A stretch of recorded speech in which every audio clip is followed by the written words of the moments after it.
Hi, I am the hologram known as Heather, and I am the owner of Rare Bird Medicine. And today I wanted to talk about the Forgiveness Antidote. Lots of people have had conversations with me about forgiveness. What is forgiveness? When do we apply it? Why do we apply it? What even is it? How do you do it? All fair questions, great questions to ask. Wonderful topic to explore more deeply. As I see it, forgiveness is the antidote, is the medicine to the poison and toxin that is judgment. Forgiveness is properly applied when judgment has been chosen in the consciousness. It is the response that moves one from false evidence appearing real or fear-based consciousness and restores it from that insanity back to the sanity of love. Tricky thing about judgment, silly little judgments. Judgment and righteousness are cousins or lovers, or however you want to say that. They're definitely in bed together. Judgment often is wearing the boots of righteousness. Those are the boots that quality of being is stepping out in. It says, I judge this, I judge that, I judge what you've done, and I'm right. And I'm right. And in my experience, in the arenas of life where it would serve to choose, utilize, and activate forgiveness in order for one to move back to a greater state of harmony, peace of mind, unification, and love, in those areas where forgiveness is the medicine, we're being given the opportunity, or the antidote, we're being given the opportunity to activate and to witness the power of. It is a tricky medicine to apply because judgment feels it's right. And I watch two-leggeds do this all the time. Two-leggeds will sit in conversation with one another or sit in conversation with me of all the reasons that their judgment is right. It's justified. It's right. I was a victim. They are the villain. Here's why that's right. Here's why I'm correct. This is why this is an accurate assessment. And I don't see why forgiveness belongs there. And I got to say, from that perspective, yeah, it would be really confusing. Like, why would I apply forgiveness if I'm right? I'm right about my judgment. I've correctly discerned that as bad and wrong and shouldn't exist. Well, what I see is, irrespective of what Heather Mackey says should exist, there's what is existing. I always say isness is my business, but there is what's ising down here. So we can talk about what we would like to see in the world, and we can also talk about what the world is and has always been. And from what I've seen in my incessant owl sight looking of it all, what it's always been is shadow and light. What it's always been is fear and love. What it's always been is a dualistic realm. And so when we judge, what we're saying is, I as a being have evolved into understanding that this is the proper response. You did not give that response. You gave this other non-evolved response. Therefore, because it was non-evolved and I chose the evolved standpoint, I have the right to judge you. And because I judge you, I'm right. And if you would just get up here to my level of evolution, then we wouldn't have to deal with the problem that is you. Well, that not only lacks compassion, it lacks awareness of the nature of evolution. It lacks awareness of the nature of a time-space delusion, where we experience the concept of time because of a wandering mind. I mean, true experience is there's only ever now. I can't get out of now. But the mind, is a great wanderer. And so when we stand in a place of, it's tricky when you go through the evolution of growth from infancy to adolescence to adulthood to wisdom.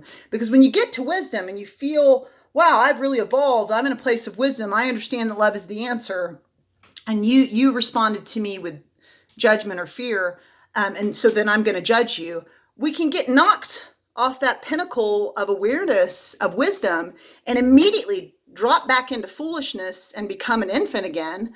Because as soon as you're righteous about your knowing, as soon as you're right and you're correct, and this is the way, life has a funny way of being like, hee ha, oh, just kidding. This place is everything. And so when you get righteous, you're being inferior in your stance. You've actually degraded, devolved your capacity to truly stand in that exalted place of being evolved in your side of the situation. Fear is a teacher. Shadow is a teacher. Love is a teacher. Light is a teacher. Both are available here. They've always been available. The tricky thing about those that would choose fear as the lesson, teaching, offering, frequency, vibration, is that until we are really given the opportunity to understand that unification and love is the largest offering we can give to our naturally, sacredly selfish being, that is the one that gives us the most. And until we can apply it to every aspect of our life, we're not woke, we're not evolved. And we know we're not woke and evolved if we're in a body. We may have gotten there on a lot of topics, but if we're still in a body, we're still removing our blocks to the awareness of love's presence. One of the largest blocks to the awareness of love's presence down here is judgment. You're not allowed to be mean. You have to be nice. You're not allowed to be rude. You have to be nice.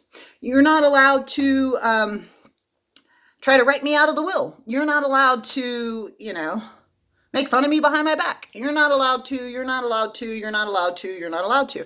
That's not true. That's not true. That's not true in this realm. People can do all kinds of stuff. All kinds of stuff. They can be serial killers, murderers, they can be rapists, they can be homophobes, they can be transphobes, they can be xenophobic, they can be any quality of lacking the light of love, any quality of building a wall and being separatist instead of unified that they want. In that same spirit, in that same vein, we individually can also each choose any level of unification, any level of acceptance, any level of allowance, any level of compassion, any level of love that we choose to have. So let's take a moment, you in your home, me and mine, fun, we're together on this journey. Let's take a moment to think about where we are judging. Where we are judging. So with myself, I'm judging and placing a lot of pressure on how my body should be at optimal fitness in every moment of now, even though I am experiencing a lot of stuff psychically this year and have eaten a little differently. I'm still relatively fit as a 45-year-old, I would say, but there are ways in which I'm not living optimally in my health and wellness choices, and I have judgment around that. There are things that I'm not addressing, desires I'm not addressing, things I want to organize or get clear on or manifest, or I want to make a form that I can use when I do natal birth charts that actually aligns the data of all the information I want to see row by row, so I'm not accessing all these different pods of information. Just lots of different desires there.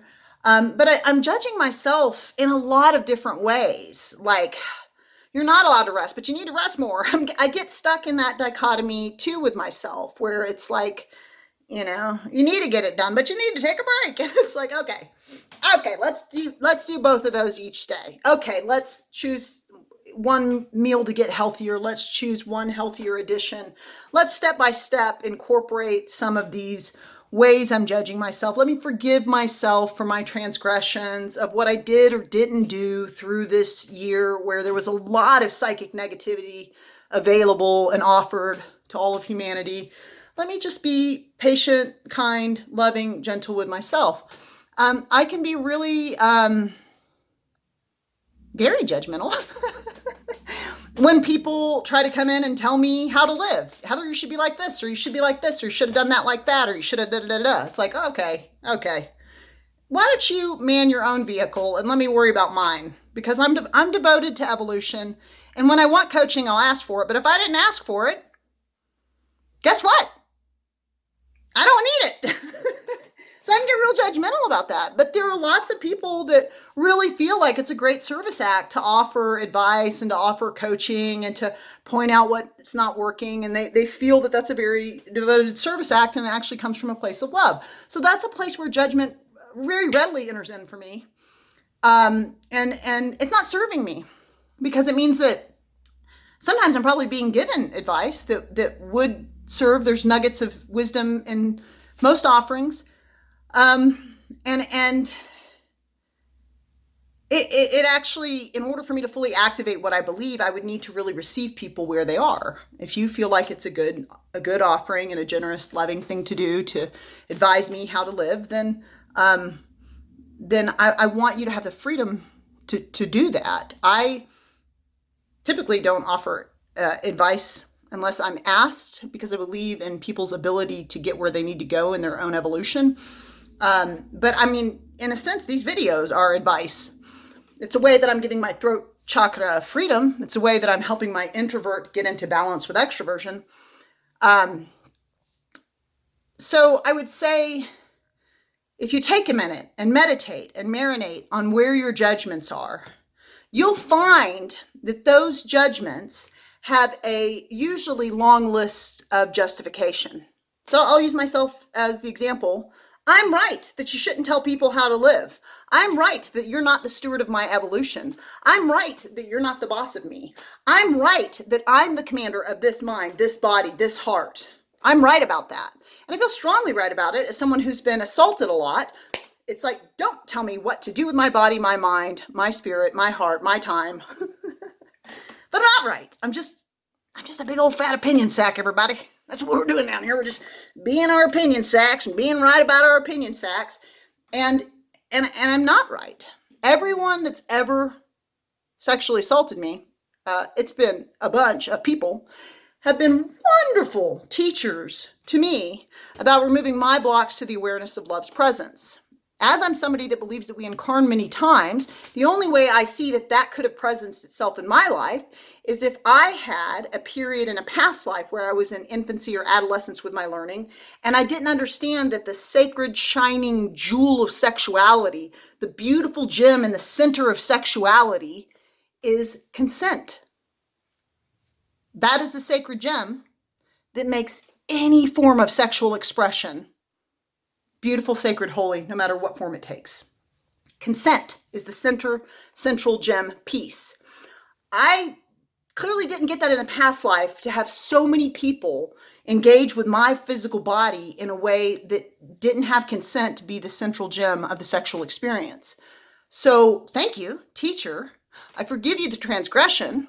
You've given me the opportunity to recognize that wisdom and that truth, to recognize that boundary that I have the right to set around my body in any moment of now. And it's been a very powerful teaching. It's taught me a lot about the value of the body. And I forgive you the transgression, because clearly, if you've sexually assaulted me, you're in infancy with sexuality and how to obtain liberated sexual expression without oppressing. And since you didn't have that to offer me in this life, I will forgive you and pray for a quick and speedy pathway to that understanding in your evolution. Hopefully you won't take 100 or 1,000 lives to figure it out. I don't know how many I took, but I want to forgive myself and be patient with myself as I take responsibility for what I clearly must have done in a past life for it to be present here. So it's tricky, because we can get real in our present life like, oh, I'm right, I'm so superior, I've learned how to be so evolved. And it's like, okay. You were not always evolved. And there was a time when two-leggeds around you had to have patience with your infancy and adolescence learning around a wide variety of topics. And in your life now, there are ways you're not evolved and that you're in infancy and adolescence instead of adulthood and wisdom with given topics. And so be very gentle and forgiving with your learning and growth edge, and be very gentle and forgiving with others in their learning and growth edge. And the quickest route to do that is, if you recognize judgment anywhere, forgive it. Give, for to give of the self, that which says, I allow you to evolve in your own right. I'm not the steward of that. And I'm going to choose to get back to love because it feels more like me. Blessed be.